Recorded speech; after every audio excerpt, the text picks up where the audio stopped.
Okay, so let's look at an opponent who might build Visage, Darius. As soon as Darius sees Fervor, he'll know Teemo's doing an on-hit build. If not, he'll certainly build Tabby once he sees Frozen Mallet or Blade of the Rune King.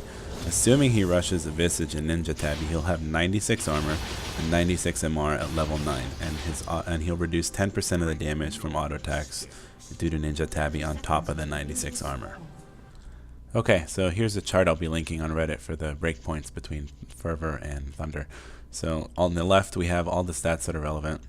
We'll have our champion level, which we'll assume is level 9. Enemy armor 96, MR 96, which we saw in the Darius video. We're going to assume that for this example. Ability power, your total AP will be the sum of your runes and natural talent for this one.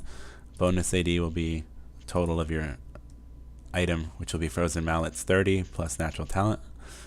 And then here we're going to have Thunderlords and the Fervor. So for Thunderlords, the magic damage done will be 52% because they'll have 48% reduction. So if we change the MR to 200, you're only going to deal 33% damage. If you change the MR to, I don't know, 30 and the guy's not using anything, it's going to deal 80% damage. So we're going to set it back to 96 because that's what Darius had. So 52% damage dealt. Thunderlords will deal 53.7 damage. So we can see in the formula up here, the formula for Thunderlords is 10 times level plus 0.1% AP and 0.3 bonus AD multiplied by the damage reduction, which yields 53 damage. For Fervor, we have the armor reduction right here. So you can see enemy armor. If we set that to 300, you're going to deal 23% damage. If you set it to Malphite 647, you'll deal 12% damage. He'll reduce 88% of your damage. So set it back to Darius is 96. So you're going to deal 47% damage. I've also factored in Ninja Tabby here. So everything gets multiplied by 0.9 at the end for the 10% reduction from Ninja Tabby. Then we have the Fervor damage per stack, which is 0.59 plus 0.41 times level.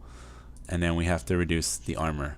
So the armor, how much it reduces. So Fervor after reduction with 96 armor and a Ninja Tabby will deal 2.04 damage per stack at level 9. So moving to the next part, what we need to find out is at what point does Fervor reach 53 damage. So the first auto attack has 0 stack, so that's 0 damage. Second auto attack has 1 stack. Third auto attack has 2, and so on and so forth. So here on this damage chart we have the stacks multiplied by the Fervor damage after reduction, and on the final column, the Fervor, the sum of Fervor here, we're going to see how much damage all these stacks add up to, and then we can see how many auto attacks we need to break even. So in this case at level 9 versus a Darius with Visage, 53 damage would be Fervor and 2.04 per stack. So to break this 53 damage, we see that at 8 auto attacks you would deal 57 damage. If you only got 7 auto attacks off, you would do 42 damage, which is, I mean, like what, 20% less.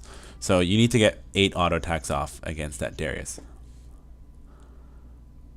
That would be your breaking point. So what you have to do now is you go in your replays or keep track in your next match if you're fighting that opponent, and just see how consistently you can get 8 auto attacks off or more, and that's how you'll know whether it's worth it or not. And people keep asking whether it's worth it to take Fervor against tanks because they stack MR. Well, it's not, because if you take someone like Malphite who has a crazy amount of armor, I'll link this soon, so 647, you'll see the breaking point, let's just say level 18.